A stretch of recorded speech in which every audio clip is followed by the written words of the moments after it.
Merci, Madame et Monsieur les maîtres de cérémonie. Excellence, Monsieur Timoko Moriko, représentant permanent de la Côte d'Ivoire auprès des Nations Unies. Excellence, Monsieur Enza Camara, consul général de Côte d'Ivoire à New York et délégué général du service économique de la Côte d'Ivoire aux États-Unis, au Canada ou au Mexique. Vénérable sénateur Keyi Edouard, Monsieur le Président du Conseil régional du Folon, Mesdames et Messieurs les ambassadeurs, avec Madame l'ambassadeur CP, représentante permanente adjointe. C'est une femme, donc je fais un peu cette discrimination.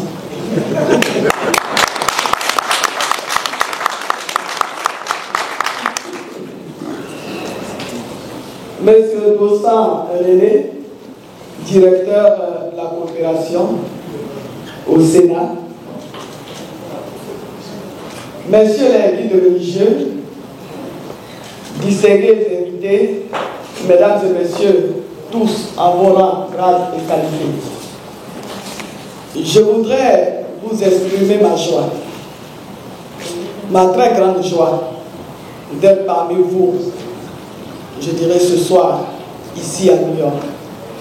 Je profite de l'occasion pour féliciter son Excellence, qui n'est pas là, son Excellence, Monsieur le chef de mission diplomatique, l'ambassadeur Touré.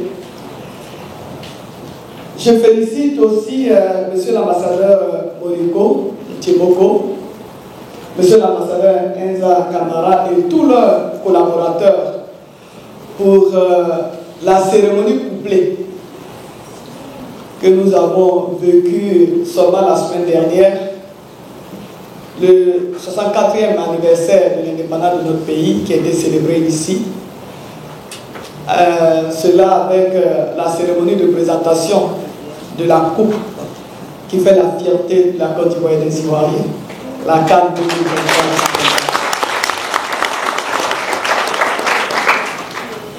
Je voudrais encore vous féliciter et vous remercier pour avoir mobilisé tous nos compatriotes ici présents pour prendre part à cette rencontre qui a une grande importance pour nous en tant que Sénat de Côte d'Ivoire. Et je voudrais vous dire que pour nous, la diaspora a une place importante à prendre et à jouer, aussi bien ici que partout dans le monde, qu'en Côte d'Ivoire, notre beau pays. Je voudrais, avant d'aborder le vif du sujet, qu'est l'organisation du Forum de la diaspora, au mois de novembre en Côte d'Ivoire, précisément à Yamoussoukro, il y a une présentation qui va être faite par le directeur de la coopération, M. Dossan René. Mais avant, je voudrais vous présenter notre institution, votre institution, le Sénat de Côte d'Ivoire. Le Sénat de Côte d'Ivoire, comme vous le savez, a été créé en 2018. C'est la deuxième chambre du Parlement de Côte d'Ivoire. En Côte d'Ivoire, nous avons l'Assemblée nationale, qui est la chambre basse du Parlement, et vous avez le Sénat, qui est la chambre haute du Parlement. Donc c'est l'ensemble de ces deux institutions, c'est cet ensemble-là qui constitue le Parlement de Côte d'Ivoire. Le Sénat, puisque c'est de cette institution qu'il s'agit aujourd'hui,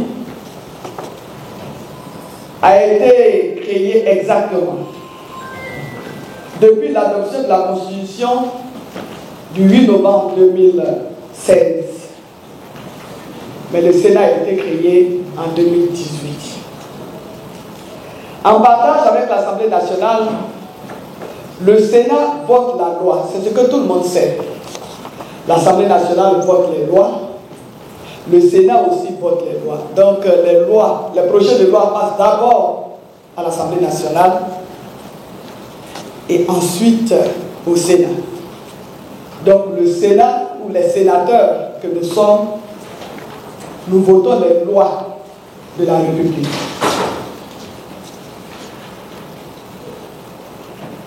Le Sénat, en plus du vote des lois, le Sénat consent l'impôt. Le Sénat contrôle l'action du gouvernement. Et le Sénat évalue les politiques publiques. En plus de toutes ces missions, le Sénat a en plus pour mission la représentation des collectivités territoriales en Côte d'Ivoire. Le Sénat est l'institution qui représente toutes les collectivités territoriales de Côte d'Ivoire.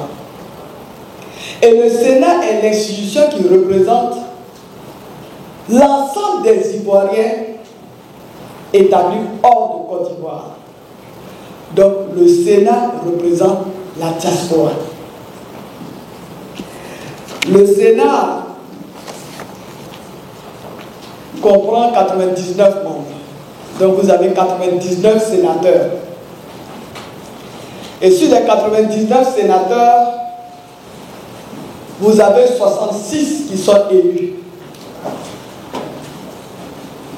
par les collectivités, les mairies et les conseils régionaux. Et les 33 autres, parce que je dis il y a 99 membres au Sénat, 99 sénateurs. Il y a 66 qui sont élus.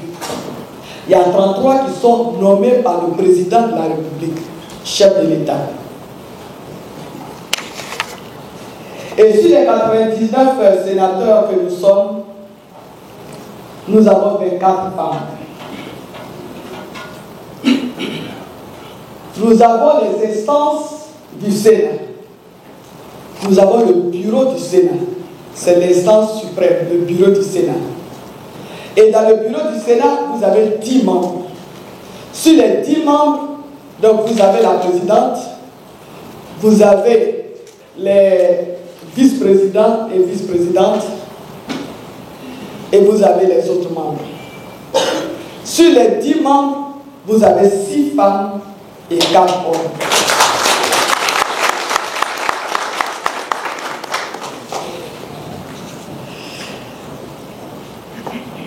La deuxième législature du Sénat, comme je l'ai dit, compte aujourd'hui 24 femmes. Le fonctionnement du Sénat prend appui essentiellement sur des organes tels que le bureau du Sénat, la conférence des présidents, parce que vous avez des commissions. Et vous avez ici le président de la commission chargée de la défense et de la sécurité au Sénat.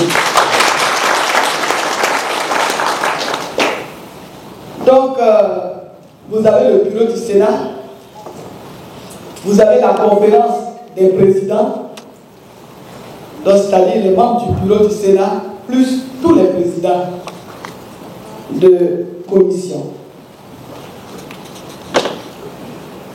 Donc, les commissions permanentes. Et ces commissions prévoient, régulent et encadrent les activités durant la législature.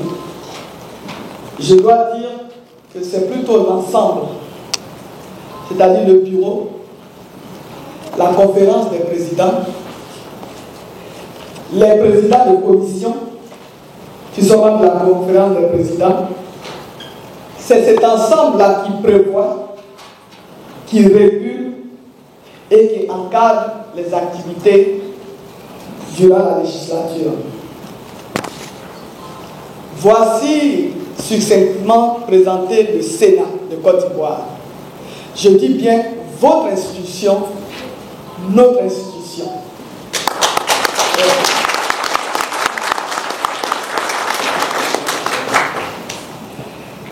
Et le Sénat de Côte d'Ivoire, étant la représentation des Ivoiriens établis hors de Côte d'Ivoire, a décidé depuis quelques années d'organiser une rencontre avec la diaspora. Et cette rencontre, nous l'avons dénommée le Forum de la diaspora. Il y a eu déjà la première édition. Et cette année, nous nous proposons d'organiser la deuxième édition au mois de novembre.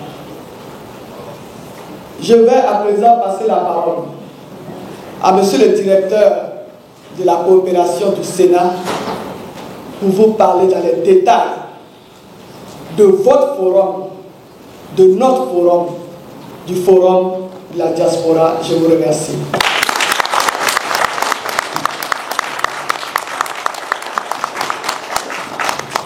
Mesdames et messieurs, je pense que le directeur de la coopération vient de vous parler en long et en large de votre forum, le forum de la diaspora, qui aura lieu, je l'ai dit, au mois de novembre prochain, à Yamoussoukro. Il vous a parlé de toute l'articulation de ce forum, les missions, les objectifs assignés à ce forum, et surtout les avantages que vous pourrez tirer de ce forum-là, à savoir des rencontres entre vous-même, membres de la diaspora, parce que vous vivez ici aux États-Unis, vous n'êtes pas censé connaître ceux qui sont vos compatriotes qui sont en France, en Afrique du Sud, au Canada, etc., etc. Ce serait une occasion de rencontre entre membres de la diaspora. Deuxièmement, il vous a dit qu'en plus des membres de la diaspora, il y aura beaucoup d'autres personnalités, beaucoup d'institutions seront représentées, des partenaires seront conviés à ce rendez-vous du donner, du recevoir, et ce serait une occasion pour vous d'échanger avec tous les participants, de nouer le contact, peut-être même des partenariats. C'est ce que nous souhaitons. Nous souhaitons que toute la diaspora puisse tirer le meilleur profit de ce forum-là. Que la diaspora puisse avoir beaucoup d'avantages tirés de ce forum-là. C'est un forum qui est organisé pour vous. Et c'est la raison pour laquelle on demande des points focaux pour que nous puissions organiser ce forum ensemble. Parce que c'est notre forum. C'est le forum de la diaspora, mais comme le Sénat représente la diaspora, donc le Sénat se met avec la diaspora pour organiser cet important rendez-vous, cette grande rencontre. Et on souhaite que cela soit bénéfique, cela soit profitable à la diaspora. Mesdames et messieurs, je ne suis pas sûr que tous ici, vous soyez allés au pays, peut-être ces derniers mois. Je suis sûr même que beaucoup d'entre vous ne sont pas allés en Côte d'Ivoire peut-être cette année, 2024. Il y en a même depuis plusieurs années. Alors, je voudrais vous parler un peu de votre pays, de notre pays, de la Côte d'Ivoire. Je commencerai par vous transmettre les salutations très fraternelles de son Excellence M. Alassane Ouattara, président de la République.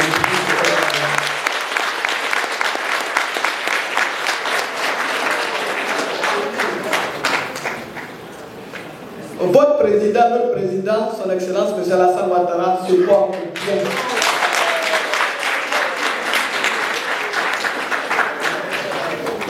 Il est présentement en France pour aller travailler, certes, mais aussi pour en profiter pour se reposer. Parce que quand on travaille comme il le fait, il faut de temps en temps prendre du temps pour se reposer. Recharger la batterie, revenir d'aplomb et puis foncer. Et donc, il est en ce moment hors du pays. Il est hors de la Côte d'Ivoire qui se porte bien, elle aussi. La Côte d'Ivoire se porte bien parce que la Côte d'Ivoire est en paix. La Côte d'Ivoire se porte bien parce que les Ivoiriens vivent dans la paix et dans la sécurité. La Côte d'Ivoire se porte bien parce que les Ivoiriens sont au travail. C'est ça la Côte d'Ivoire d'aujourd'hui. La Côte d'Ivoire se porte bien parce que la Côte d'Ivoire se développe et ça c'est une réalité. Et ça, ce n'est pas les sénateurs ou tous ceux qui sont ici, leurs excellences, les ambassadeurs qui étaient en Côte d'Ivoire il n'y a pas longtemps, qui peuvent me contredire. Ce n'est pas le président du conseil régional du Pôle-Nord qui peut me contredire. Oui, le pays, la Côte d'Ivoire se porte bien. Oui.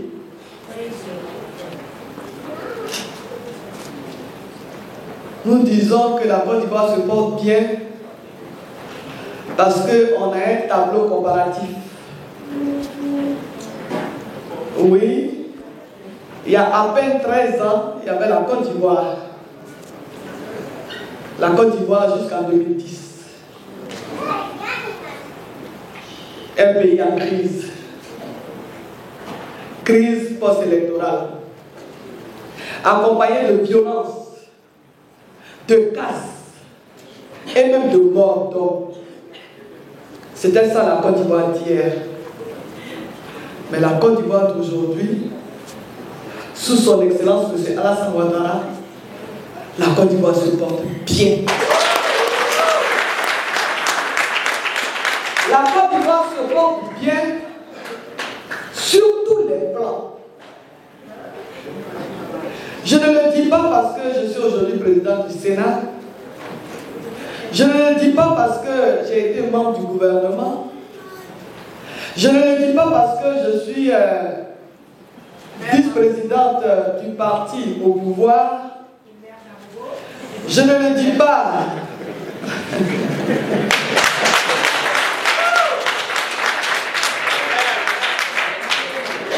Je le dis parce que je suis à la tête d'une institution qui contrôle l'action du gouvernement et qui évalue les politiques publiques.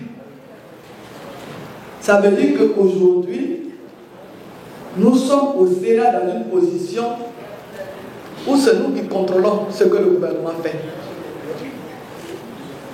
On évalue les politiques publiques.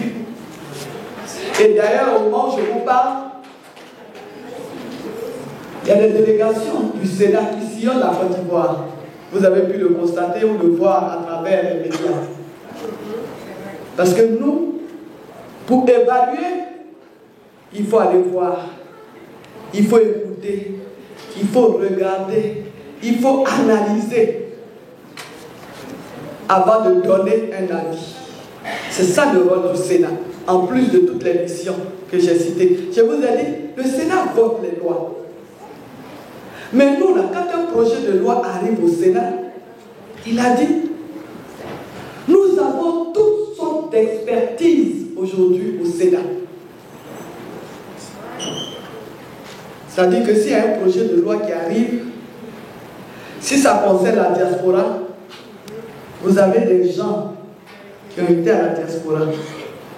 La présidente même du Sénat a été ministre des Affaires étrangères, ministre d'État, ministre des Affaires étrangères, de l'intégration africaine et des Ivoiriens de l'extérieur.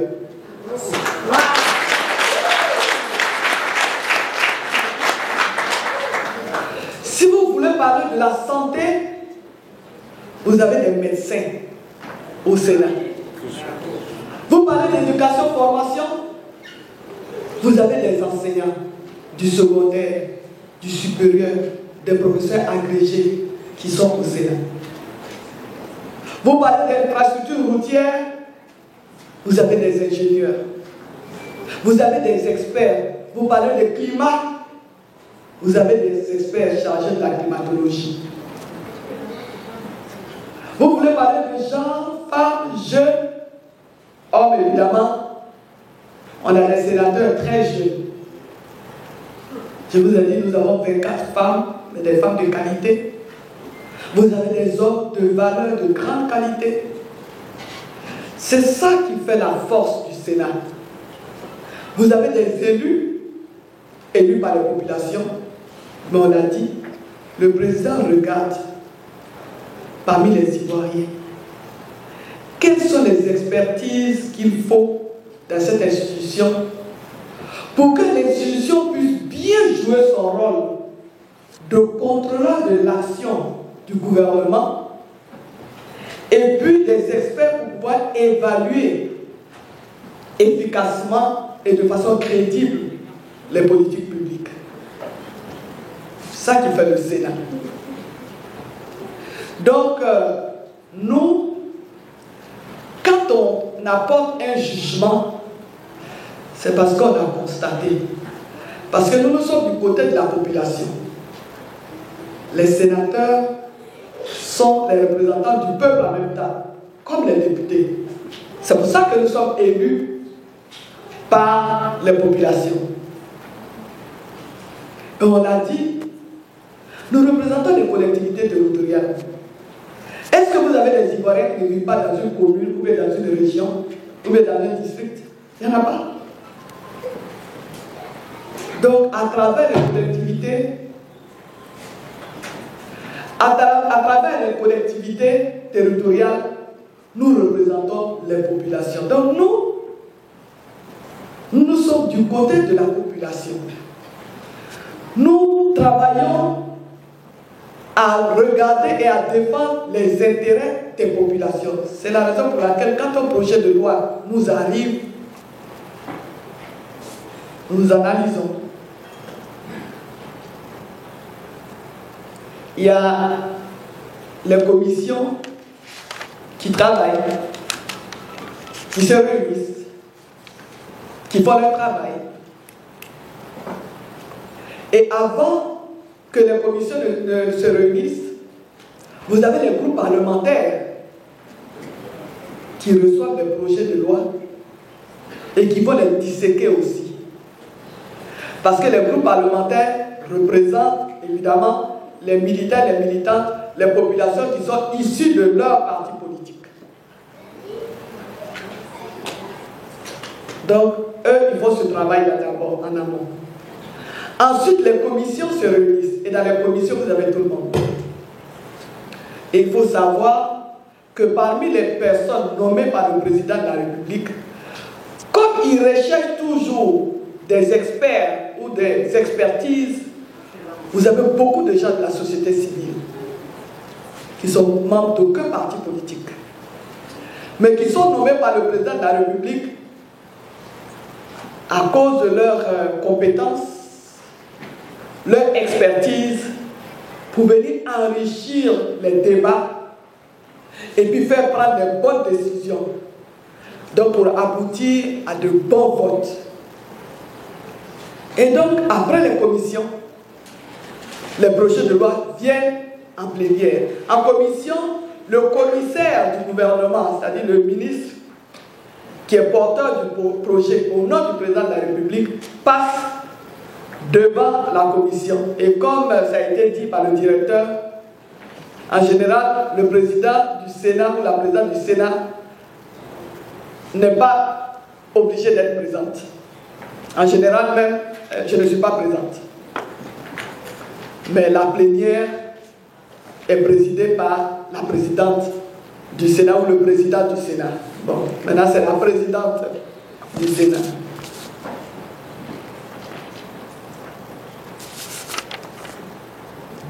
Donc, ainsi donc, quand nous venons ici, devant vous, parler de l'état de la nation, comme le président l'a fait, vous l'avez entendu, ce que nous disons est la réalité du terrain, est la réalité de la Côte d'Ivoire d'aujourd'hui.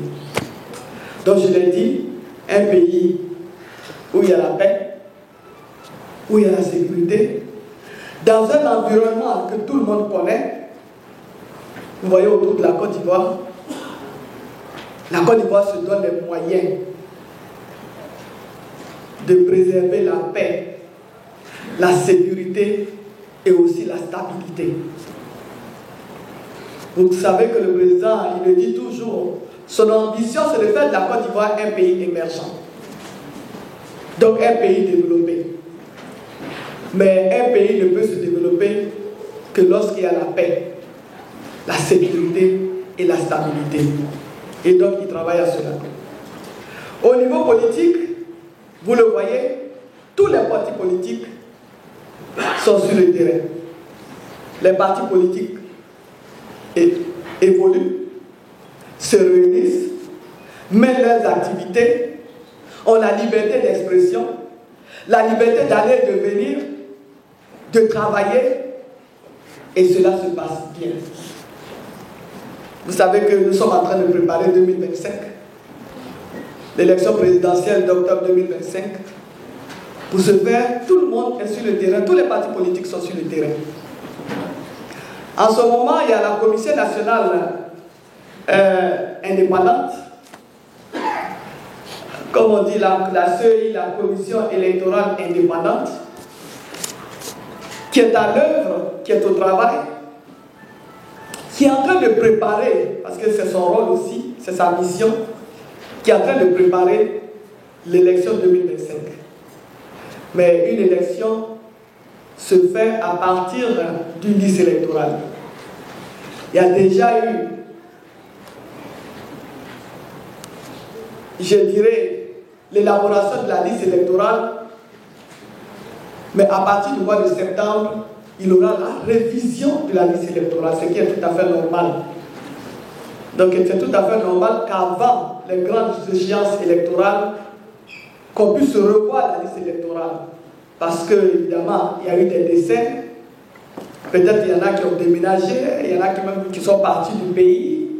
Il y a de nouveaux majeurs, ceux qui n'avaient pas 18 ans lorsqu'on élaborait la liste électorale, qui ont 18 ans maintenant et tout. Donc il faut réviser la liste électorale. Ce processus va commencer au mois de septembre prochain.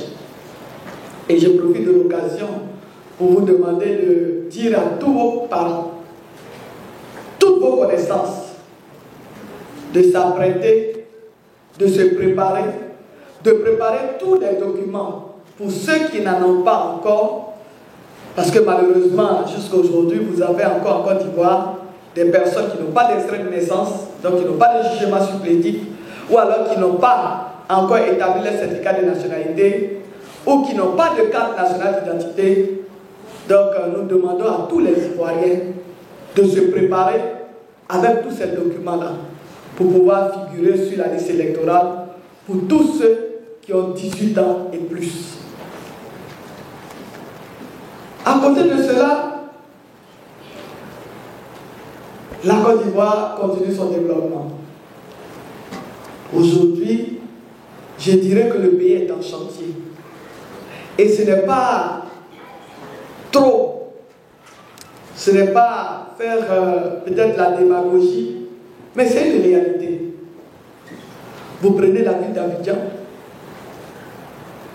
Aujourd'hui, non seulement vous avez des ponts, échangeurs, tunnels, vous avez la Y4, mais vous avez aujourd'hui des voies dans les quartiers, dans les sous-quartiers qui sont en train d'être bitumés. Et nous sommes bien placés pour l'affirmer en tant que maire de la commune d'Abobo. Parce que tout le monde sait que quand on prend les 10 communes d'Abidjan, la commune qui est la plus en retard, c'est la commune d'Abobo. Je n'ai pas honte de le dire. Je n'ai pas honte de le dire. Et quand on voit Abobo d'hier et on voit Abobo aujourd'hui, on sait que ce pays-là avance. On sait que ce pays-là est en train de changer. On sait que la Côte d'Ivoire se développe. Puisque une commune comme Abobo est en train de se développer. Oui. Oui. Nous avons de plus en plus de routes bitumées à Abobo. Nous avons le seul tunnel à Abobo. Nous avons au-dessus du tunnel, et vous allez voir d'ici quelques mois, la plateforme, un théâtre à ciel ouvert. Ce serait unique à Côte d'Ivoire. Ça, c'est à Abobo, en face de la mairie. Mais il n'y a pas que ça. Vous avez en construction le plus grand CHU de Côte d'Ivoire. Ça, c'est à Abobo.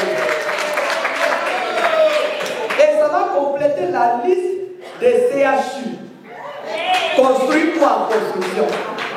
Les CHR, je ne peux même pas vous dire le nom de CHR en construction. Voici le président du conseil régional. Lui-même, il est en train de faire ça. Il est prévu de construire un CHR dans tous les chefs-lieux de région. Un CHR. Les centres de santé, alors là, ça, on n'en compte pas. On ne compte même pas. Parce que le président a décidé de faire en sorte que les Ivoiriens soient en bonne santé. Et pour être en bonne santé, nous sommes des humains, il faut des centres de santé. Il n'y a pas qu'à Bobo, c'est toute la Côte d'Ivoire. Et c'est ça qui fait la grande appréciation de la politique de développement de son Excellence M. Alassane Ouattara. Cette politique de développement est inclusive. Aujourd'hui, le développement de la Côte d'Ivoire est un développement inclusif. C'est un développement qui se fait au plan national. Chacun voit ce qui se passe dans sa région, dans son village, dans sa localité. Mais dites-vous que ce que vous voyez à l'ouest, c'est la même chose qui se fait à l'est. C'est la même chose qui se fait au nord. C'est la même chose qui se fait au sud. C'est la même chose qui se fait au centre. Vous avez des centres de santé partout en Côte d'Ivoire. Vous avez des écoles primaires, des écoles, comme on le dit, maternelles pour le préscolaire. Vous avez des collèges, les collèges de proximité, c'est-à-dire des collèges même dans les villages aujourd'hui en Côte d'Ivoire. C'est la Côte d'Ivoire qui a inventé ce programme-là, de collège de proximité. Et d'ailleurs, les partenaires, les bailleurs demandent aujourd'hui à tous les pays de le faire parce que ça permet de rapprocher l'école des populations, les collèges des élèves. Vous avez les centres de santé, vous avez les établissements primaires, secondaires, regardez les universités. Le Premier ministre vient de lancer, tenez-vous bien, les travaux de la 10e université à Odié.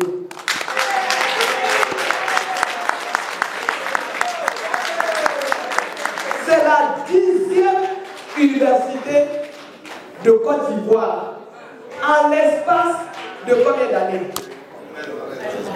En 13 ans. Quand son excellence M. Alassane Ouattara venait au pouvoir, il y avait combien d'universités? 2. Aujourd'hui, nous sommes à 10. C'est-à-dire en 13 ans, il construit 8 universités. N'as-tu jamais vu?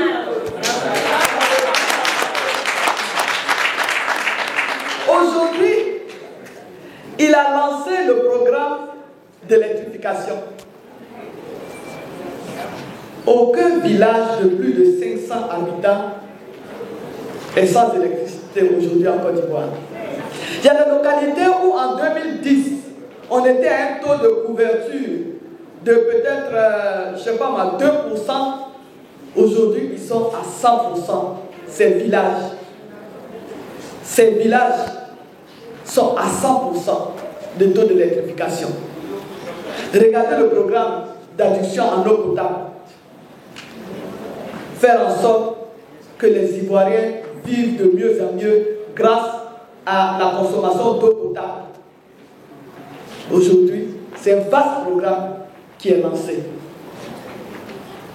Et je vous dis, si je reviens encore à Abobo, la construction des lycées de jeunes filles avec internat.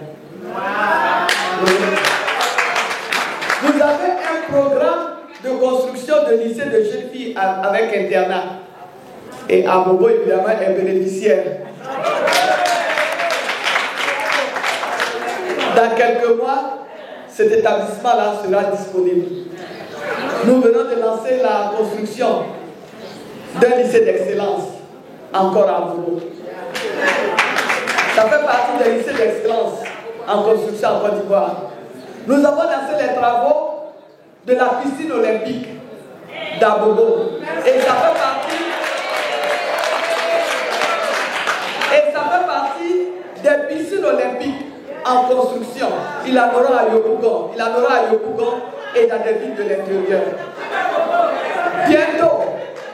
Bientôt, je dis bien bientôt, nous allons inaugurer le palais de justice d'Abobo. Les travaux sont achevés. Et ça fait partie des palais de justice en construction en Côte d'Ivoire. Il n'y a pas longtemps, le palais de justice de Bécherville a été inauguré. Je ne sais pas si vous avez suivi ça. Bon. Mais pourquoi est-ce que nous avons eu la canne, la coupe que vous avez vue? Mais parce que la Côte d'Ivoire est le pays du football, avec ses magnifiques stades. Regardez aujourd'hui le stade de Youssoufou. Regardez le stade de Bembé. Même les autres stades comme Chambrou ont été réhabilités. Regardez le stade de Yamoussoukro. Regardez le stade de Korogo. Regardez le stade de San Pedro. Quand vous regardez tous ces stades, vous voyez, c'est ça la Côte d'Ivoire. Et je vous le dis parce que tout cela doit représenter des opportunités pour la diaspora. C'est-à-dire qu'aujourd'hui, ce pays qui se développe, ce pays-là ne peut pas se développer sans la diaspora. C'est la raison pour laquelle je dis que la diaspora doit venir prendre sa place dans ce processus de développement de la Côte d'Ivoire. Parce que ce sont des opportunités d'affaires. Pourquoi est-ce que les investisseurs quittent le monde entier? Vous avez vu le thème, on a parlé d'attractivité. Aujourd'hui, quand vous prenez les différentes compagnies, je ne vais pas faire de publicité, mais vous voyez, tous les vols sont pleins. Il y a des compagnies qui ont 3 vols par jour venant de l'Europe. Tous ces vols sont pleins. Les investisseurs arrivent tous les jours. Mais si les investisseurs viennent en Côte d'Ivoire, c'est parce qu'il y a des opportunités pour eux. Nous voulons que les gens de la diaspora puissent saisir ces opportunités d'affaires. Aujourd'hui, le Premier ministre vient de lancer un vaste programme de construction de logements. Oui, mais pourquoi la diaspora ne pourrait pas en profiter? Nous, on veut que chaque membre de la diaspora ait un pied à terre en Côte d'Ivoire. Oui, même si vous avez des besoins ici, notre souhait, c'est que chaque Ivoirien vivant à l'extérieur puisse avoir une maison en Côte d'Ivoire. Un toit en Côte d'Ivoire. Parce qu'on dit que le bout de bois a beau tirer dans l'eau, est-ce qu'il va devenir un jouet caillou? Voilà. C'est bien de vivre ici, de rester ici. On peut décider même de vivre ici toute sa vie. Mais c'est toujours bien d'avoir un pied à terre en Côte d'Ivoire. Comme ça, le jour où vous voulez aller en vacances, ou bien vos enfants veulent aller en vacances, ou alors vous avez des amis qui veulent aller en vacances, ou alors même, vous pourrez même mettre ces maisons en location, ça va vous faire des revenus. Et ça peut vous aider ici aussi. Tout ça, ce sont des opportunités pour la diaspora. Et c'est la raison pour laquelle je voudrais ici vous demander, en attendant le forum, ou après même le forum, vous avez au niveau du ministère des Affaires étrangères une direction que nous avons érigée même en direction générale compte tenu de son importance, c'est la direction générale de la diplomatie économique. Là-bas, je voudrais vous recommander à tous ceux et à toutes celles qui vont en Côte d'Ivoire, à Abidjan, d'aller au ministère des Affaires étrangères, à la direction générale de la diplomatie économique, pour aller prendre toutes les informations sur toutes les opportunités qui s'offrent à vous. Si ce sont des programmes d'entrepreneuriat, si ce sont des programmes scolaires, si ce sont des programmes immobiliers, les conditions pour pouvoir mener des affaires et tout, avec le CPC, etc., eux peuvent vous orienter, vous donner toutes les informations, vous guider, et même vous aider, parce que ça fait partie de leur mission. Donc tout ça pour dire que ce forum-là est organisé pour vous. C'est une opportunité pour vous, membres de la diaspora, de venir prendre votre place dans le processus de développement de la Côte d'Ivoire. Mais ceci, ce sont des opportunités d'affaires pour... Nous savons que parmi vous, il y en a qui sont des hommes d'affaires ici, des femmes d'affaires ici, ou alors il y en a qui veulent faire des affaires en Côte d'Ivoire, il y en a qui veulent créer des entreprises en Côte d'Ivoire. Pourquoi pas? Ce serait l'occasion pour vous de vous informer, de prendre contact, et puis si possible, et c'est ce que je souhaite même, peut-être de signer des contrats avec des partenaires, ou bien de signer des contrats pour faire partie de certains programmes mis en place en Côte d'Ivoire, mais surtout que cela puisse être profitable pour chacun et chacune d'entre vous, parce que c'est ça notre mission. Nous vous représentons et nous devons travailler à faire en sorte que vous aussi, ce développement-là soit profitable à tous les membres de la diaspora. Je vous remercie. Merci, Excellence. Merci, Excellence, Madame la Présidente du Sénat, pour votre brillante présentation. Je pense que les uns et les autres ont pu saisir véritablement toutes ces informations. Et dans le programme, je pense qu'il est prévu des questions, je pense. Voilà. Mais auparavant, mesdames et messieurs, si vous le permettez, nous allons...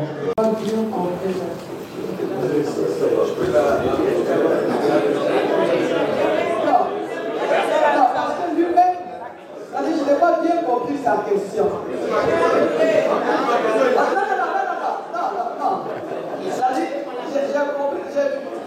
J'ai écouté ce que vous avez dit, mais bon, c'est une question qui...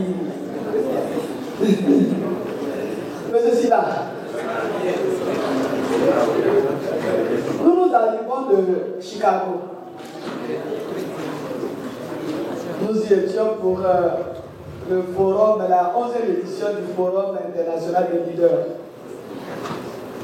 Et invité aussi pour prendre part à la convention nationale du Parti des démocrates américains. Nous étions dans une salle, on nous a dit que la salle contenait, je crois, 25 000 places. La salle était remplie. Je peux vous dire que tout le monde n'a pas eu accès à la salle. Mais vous voyez, 25 000 délégués venant de tous les États-Unis, où vous avez près de 340 millions de personnes. C'est dire quoi? Pour toute organisation, il y a des critères, toujours. Nous-mêmes, quand nous organisons des congrès, il y a toujours des délégués. Donc quand tu dis, est-ce que le forum est sélectif? Oui. Si, au niveau de la diaspora, nous avons 1 500 000 Ivoiriens qui sont membres de la diaspora. Et si nous laissons venir les 1 500 000 personnes, même le stade de développé ne pourrait pas contenir. ces participants. Donc évidemment, il faut établir des critères. Donc la première raison de sélection, si je peux m'exprimer ainsi, c'est de faire en sorte que nous puissions prendre une salle qui pourrait contenir tous les participants à ce forum. La deuxième raison, lui-même l'a dit, c'est pour ça que j'ai dit que je ne comprenais pas bien sa question, parce qu'il a posé la question de savoir s'il aura un billet d'avion encore.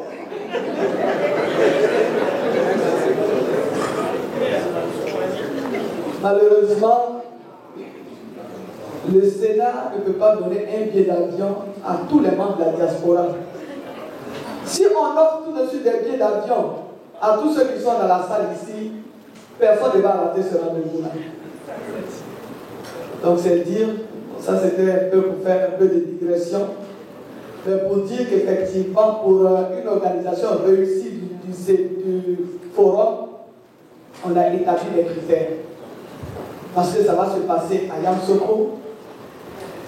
Les délégués vont venir de tout le monde entier, parce que partout aujourd'hui en Côte d'Ivoire, vous avez des membres de la diaspora.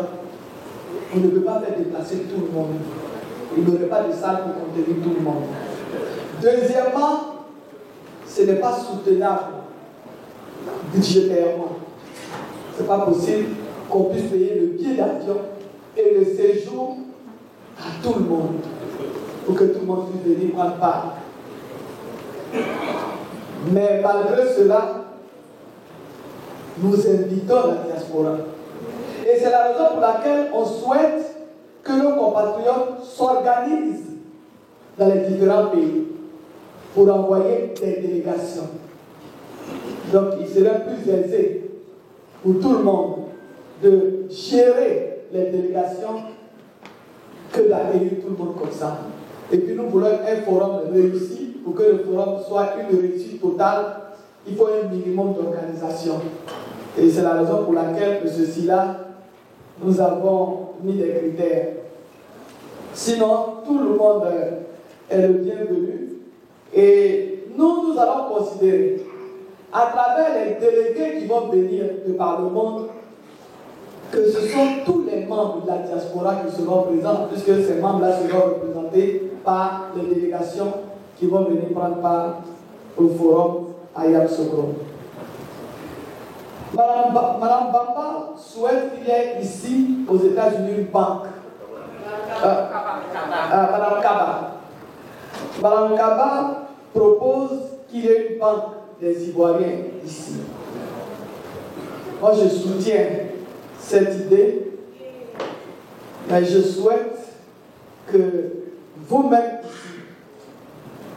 avec le consul général, avec les autres ambassadeurs et avec les leaders que vous êtes, je souhaite que vous puissiez travailler pour la mise en place ici d'une banque, pour la création d'une banque des Ivoiriens.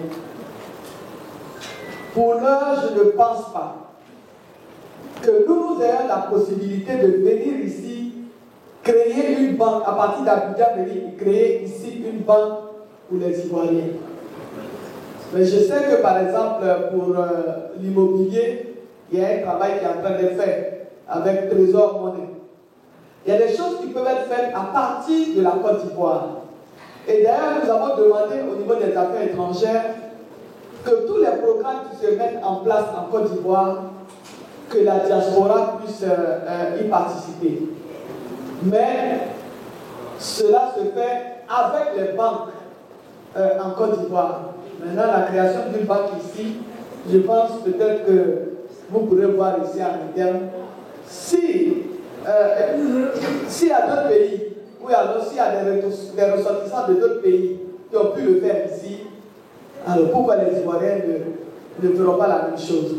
Mais je vous retourne la question en demandant aux Ivoiriens vivant ici, à travers le consulat général, de voir la possibilité d'avoir une banque des Ivoiriens. Oui, j'ai parlé de toi. Mais j'ai parlé de toi, j'ai surtout parlé d'entreprise. Je souhaite que les membres de la diaspora viennent créer des entreprises. Je l'ai dit. J'ai dit les gens viennent, les investisseurs viennent du monde entier. Aujourd'hui, la Côte d'Ivoire vraiment est très attractive, tout le monde le sait. La Côte d'Ivoire attire. Les gens viennent de partout pour venir investir en Côte d'Ivoire. On souhaite que les Ivoiriens vivant à l'extérieur, tout comme ceux qui sont en Côte d'Ivoire, on souhaite que de plus en plus les Ivoiriens s'engagent dans l'entrepreneuriat. Et c'est la raison pour laquelle il y a toute une panoplie de programmes dans ce sens-là. Et c'est l'une des raisons aussi pour lesquelles vraiment on a facilité aujourd'hui la création d'entreprises. Aujourd'hui, avec le CPC, en 48 heures, vous pouvez créer une entreprise en Côte d'Ivoire. En 48 heures. Aujourd'hui, vous avez un code d'investissement aujourd'hui en Côte d'Ivoire qui est parmi les meilleurs, peut-être même le meilleur aujourd'hui en Côte d'Ivoire. C'est ça aussi qui fait l'attractivité de la Côte d'Ivoire en matière de business. Parce qu'aujourd'hui, il est rapide de créer une entreprise. Il y a des facilités qui sont faites aux entreprises qui s'installent. Aujourd'hui, il y a un environnement, je dirais, sécuritaire qui est favorable. Aujourd'hui, au niveau de la justice, vous avez même le tribunal du commerce.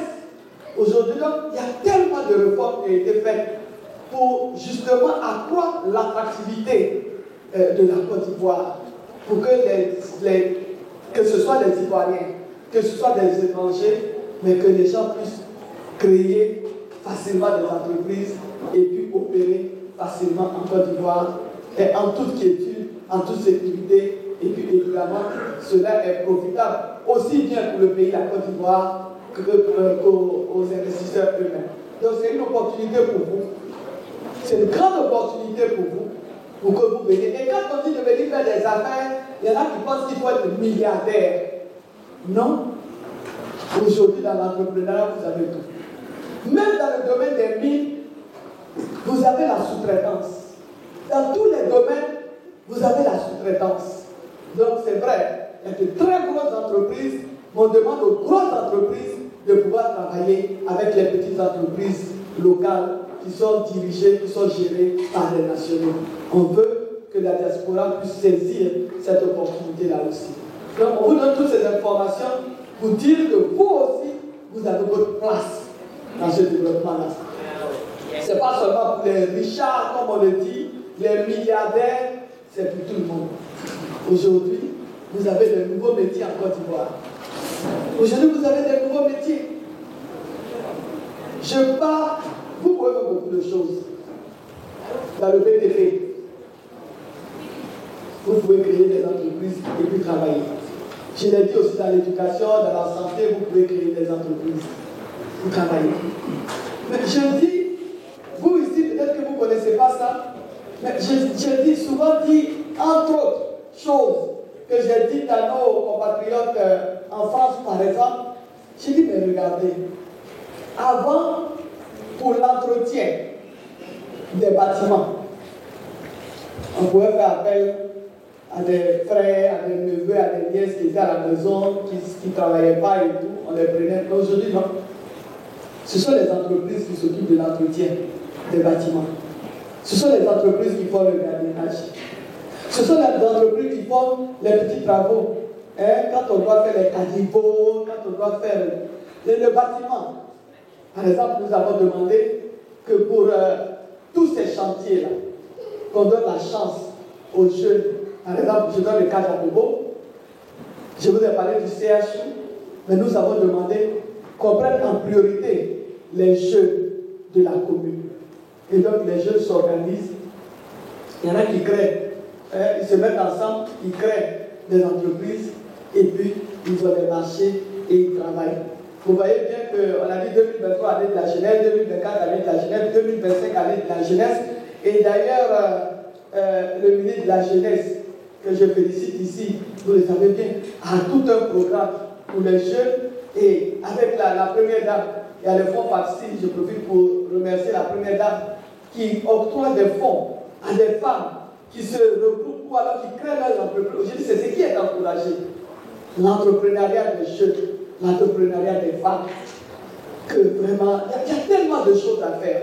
Tellement de choses à faire aujourd'hui en Côte d'Ivoire. La Côte d'Ivoire, c'est comme les États-Unis, c'est comme la France, c'est comme l'Italie, c'est partout.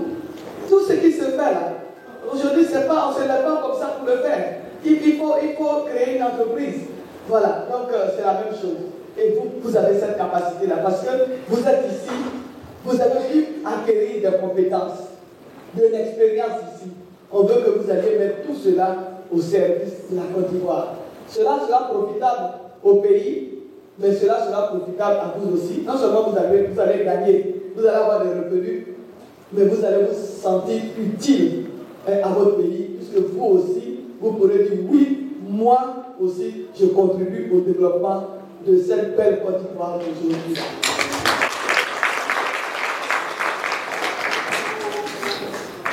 Madame Collet, merci. Elle dit que oui, aujourd'hui, c'est vrai, les Ivoiriens, aujourd'hui, il y a une plus grande visibilité du Sénat. C'est vrai qu'il y a eu un long débat sur l'utilité du Sénat ou pas. Vous connaissez le président Alassane Ouattara, il ne fait jamais rien au hasard. Quand il prend une décision, c'est longuement mûri, bien réfléchi, et c'est parce que c'est utile. C'est parce que le Sénat, écoutez, si le Sénat n'était pas utile aux États-Unis, on n'aurait pas un Sénat. Vous avez des sénateurs ici, vous avez des sénateurs en France, vous avez des sénateurs dans les grands pays, vous avez des Sénats.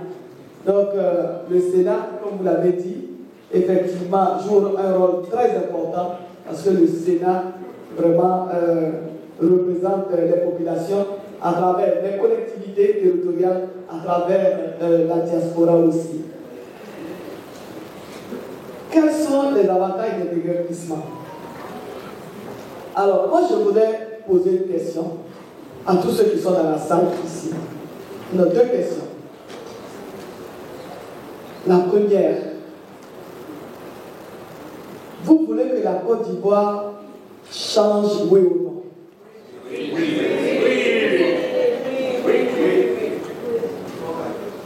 Vous êtes fiers de la Côte d'Ivoire d'aujourd'hui par rapport à la Côte d'Ivoire d'hier?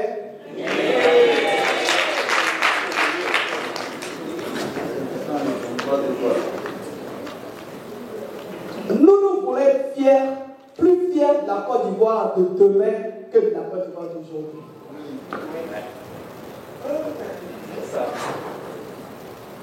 Moi, je prends le cas que vous connaissez. Prenons la ville de New York. Moi, la première fois que je suis venu aux États-Unis, mon mari peut témoigner, c'était dans les années 80. Et le tuteur qui m'a reçu, je suis venu en vacances, un jour il m'a dit, bon, écoute, on va aller à New York et on va aller dans... Je vais te montrer New York que tu ne connais pas. Ah, non là, New York là, non, on voit les États, les immeubles, les buildings là. Ça non, on connaît New York, d'accord. Donc, on est venu à New York. On est allé dans Manhattan. Et puis il dit, bon, on continue la visite. On va arriver quelque part. Si on arrive là-bas, tu ne lèves pas la tête pour regarder dehors. Tu baisses la tête et puis tu regardes. Et c'était où? C'était où? Harlem. Qu'est-ce que devenu Harlem aujourd'hui? On lève la tête. Comment on lève la tête? On marche. Il y a des populations qu'on ne pouvait pas imaginer vivre ici à Harlem. Mais aujourd'hui, ces gens-là sont à Harlem. Vivent à Harlem. Ceux qui ont connu Shanghai, il y a de nombreuses années. À Shanghai, il n'y avait pas de maison R+3 à l'époque. Mais aujourd'hui, je me demande si à Shanghai, il y a des R+10. Tout est de grandes cuisines. Mais où étaient ces bâtiments? C'est l'évolution du monde. Vous prenez la France des années, je ne sais pas, 1000, combien? Vous prenez Paris, vous regardez Paris aujourd'hui. Vous prenez New York, vous prenez Philadelphie. Pour ceux qui connaissent Philadelphie, le doyen est là. Avant, le quartier des Ivoiriens, des Africains, c'était West Philly. Aujourd'hui, il y a combien d'Africains qui vivent à West Philly? C'est ça l'évolution du monde. Le monde évolue. Aujourd'hui, nous savons que les Ivoiriens ont de grandes ambitions pour leur pays. Les Ivoiriens veulent vivre dans une Côte d'Ivoire plus belle. Les Ivoiriens veulent être de plus en plus fiers de leur pays. Ça commence par la capitale, qui est Abidjan. À Abidjan, vous avez des quartiers. Je parle de ma commune, la commune que j'ai l'honneur et le plaisir de diriger, à Bobo. Je suis sûr que ici à New York, si les Abobonais ne sont pas les plus nombreux ici, les enfants d'Abobo, Abobo et Ayamal, s'ils ne sont pas les plus nombreux, ils peuvent être peut-être en deuxième ou troisième position. Mais il y a combien parmi vous, quand vous retournez en Côte d'Ivoire, il y a combien parmi vous qui retournent dormir à Bobo? Ah, vous voyez, il y a une semaine. Oui, on est à Bobo,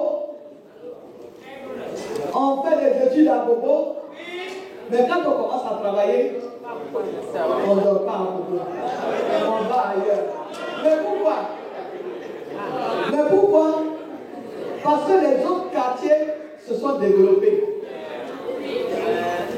Qui se sont plus vite développés, certains quartiers se sont plus vite développés que d'autres. Et donc aujourd'hui, nous sommes engagés dans une justice sociale. Oui, le président de la République